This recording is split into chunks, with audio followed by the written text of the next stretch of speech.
Y lo que nos convoca hoy, señores, es el presupuesto presentado ante el Parlamento. Aquí estamos otra vez, queridos compatriotas, frente al espectáculo de siempre. El gobierno de turno, este gobierno que llegó prometiendo cambios reales, acaba de ingresar una ley presupuestal que destina más de 1.000 millones de pesos anuales al sistema educativo. 1.000 millones. Permítanme repetirlo porque la cifra se pierde entre tantos ceros.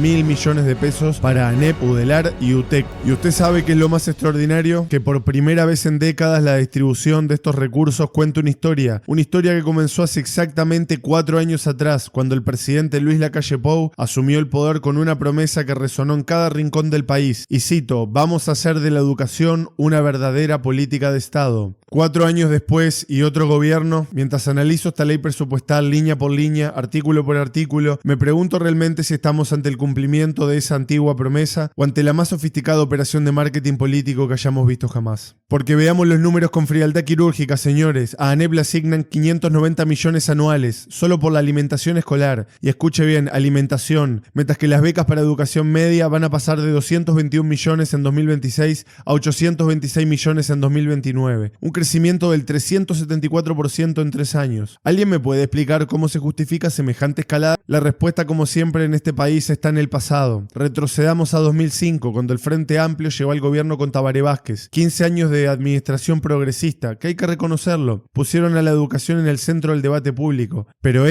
y es un pero con mayúscula, también dejaron un sistema educativo fragmentado, territorialmente desigual, con una universidad de la República que concentraba el 85% del presupuesto universitario público. Y aquí, señores, es donde la narrativa se vuelve fascinante, porque lo que estamos viendo no es casualidad, es la respuesta estratégica de un gobierno de izquierda que entendió que para disputarle la hegemonía educativa a la derecha no bastaba con criticar los resultados de las pruebas PISA, había que crear una geografía del poder educativo. ¿Y dónde están las pruebas de lo que estoy diciendo? Se lo digo de inmediato, señores. Observen la distribución para UTEC. 50 millones anuales para expansión territorial, con una precisión milimétrica que no deja nada al azar. 26 millones para el Instituto Tecnológico Regional Este, la región más ballista del país. ¿Casualidad? 14 millones para asegurar operatividad en San José y Cerro Largo, departamento donde el Partido Nacional necesitaba consolidarse. Y 10 millones para iniciar actividades en Artigas, el bastión histórico del wilsonismo, donde Jorge Larrañaga cosechó sus primeros votos. Pero la verdadera genialidad de esta operación está en lo que no se ve, en lo que está entre líneas, la transformación silenciosa de la UTEC en la Universidad del Interior, en la alternativa concreta a una UDELAR montevideana y progresista, porque cuando destinás 40 millones anuales al programa Uruguay Global 2 para competencias en inteligencia artificial, ciencia de datos, ciberseguridad, no estás financiando educación, estás construyendo el futuro electoral del país. Y mientras tanto, ¿qué hace la UDELAR? Recibe sus 350 millones anuales, 150 para becas, 100 para docentes,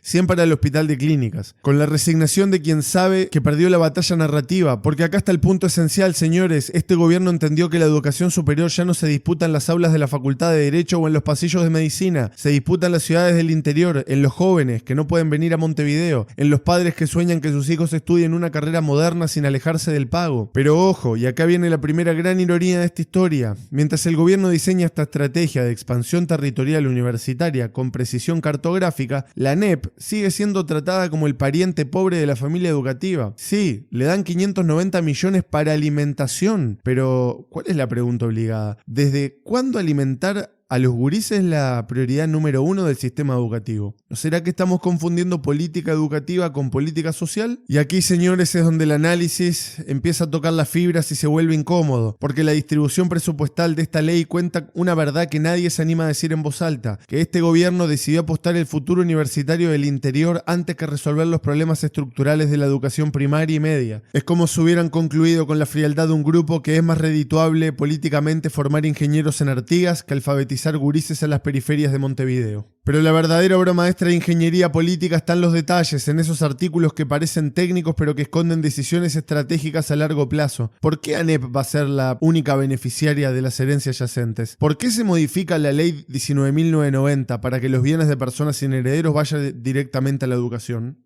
Y se lo digo de inmediato, señores, porque este gobierno entendió que la sostenibilidad fiscal del gasto educativo no puede depender eternamente del Tesoro Nacional, necesita fuentes alternativas, creativas, que pasen desapercibidas en el debate público. Y aquí es donde tengo que reconocer que estamos ante una operación de gran sofisticación política, porque mientras la oposición sigue discutiendo si hay que aumentar el 6% del PBI para educación, este gobierno está creando las condiciones estructurales para que ese debate se vuelva irrelevante. Están financiando el cambio educativo con mecanismos que trascienden los ciclos electorales. Pero señores, si siempre hay un pero en la política, esta estrategia tiene una falla, el talón de Aquiles que puede costarle caro, la cronología, porque fíjese las fechas, las becas de ANEP arrancan en serio recién en 2026. El ajuste salarial del 0,6 está condicionado a un preacuerdo en 2025 que nadie vio, y la expansión de UTEC depende del endeudamiento externo que puede complicarse si cambia al escenario internacional. Porque acá está la paradoja final de esta historia. Un gobierno que llegó prometiendo el cambio está ejecutando una continuidad casi perfecta de su antecesor. Es Yamandu Orsi haciendo política de Estado, pero con los proyectos que diseñó Luis Lacalle Pou. Es la izquierda uruguaya demostrando que cuando las ideas funcionan, no importa de dónde vengan, se adoptan, se adaptan y se presentan como propias. Y mientras yo termino de contarles este análisis, señores, mientras ustedes terminan de escucharme, en algún despacho del Palacio Legislativo alguien está calculando cuántos votos progresistas puede valer cada uno de estos institutos tecnológicos del interior, cuántos intendentes frente amplistas van a agradecer estas inversiones, cuántos jóvenes del interior van a recordar en 2029 que fue un gobierno de izquierda el que les dio la oportunidad de estudiar sin irse de sus pagos, aunque la idea original haya sido de la derecha, porque al final, y esta es la lección política más importante de toda esta operación,